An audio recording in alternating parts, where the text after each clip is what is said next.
crime and criminality. But my big problem here isn't so much that they were looking for law violations. It's their presence there and the legality of this stop, I think, is very questionable. I'm going to go out on a limb and guess that's why this guy wasn't cuffed up sooner, because they didn't feel like they were on solid legal footing. Otherwise, a guy that big, if you suspect he's doing something illegal or you have probable cause to detain him or to arrest him, man, that guy's going to get cuffed quickly. That is a big boy. And I don't want to be the one to have to wrestle this guy around, gun or no, especially not with a gun.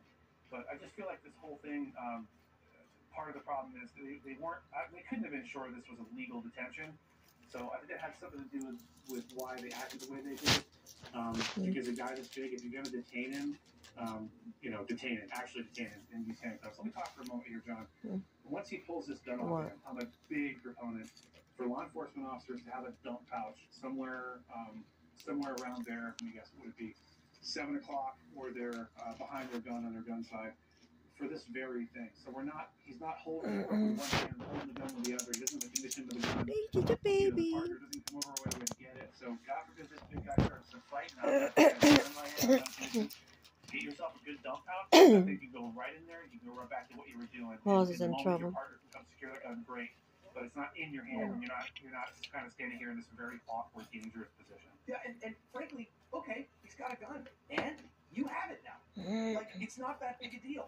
Like, okay, you took possession of it. He's given you no cause for alarm. He didn't try to run. He didn't try to pull it on you. You took it off him. And so now you're freaking out, and our officer who's back there watching right now draws his gun now.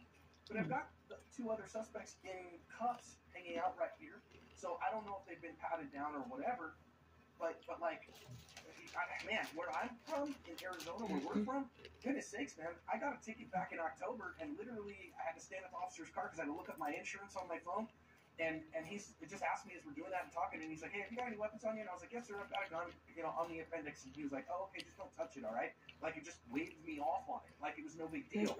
And I know some folks are going to say, that is what it is, but the culture in Arizona, like, we don't care. We expect everyone to be on it. Right, I think most law enforcement officers here, I live out of Tucson, people have guns either on or in the vehicle. It's just not that big of a deal. Let's talk about calm, John. The cops raised the temperature in the middle of this stop with their attitude about the guns. He got the gun off of him. No one's acting like they're trying to do anything bad.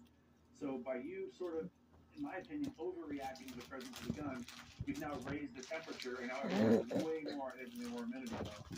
And I got to say, he's detained, and he is, you think he has a gun. Cops should be on him right now. He should be cuffed and put somewhere safe. The fact that they leave him right by the car, it's all, I don't know if this is their procedure. It can't possibly be the procedure because it's a bit of a mess. I don't like leaving him uncuffed like that. If you suspect he's some master criminal, put handcuffs on him. The handcuffs can always come off later if we determine he's not a master criminal.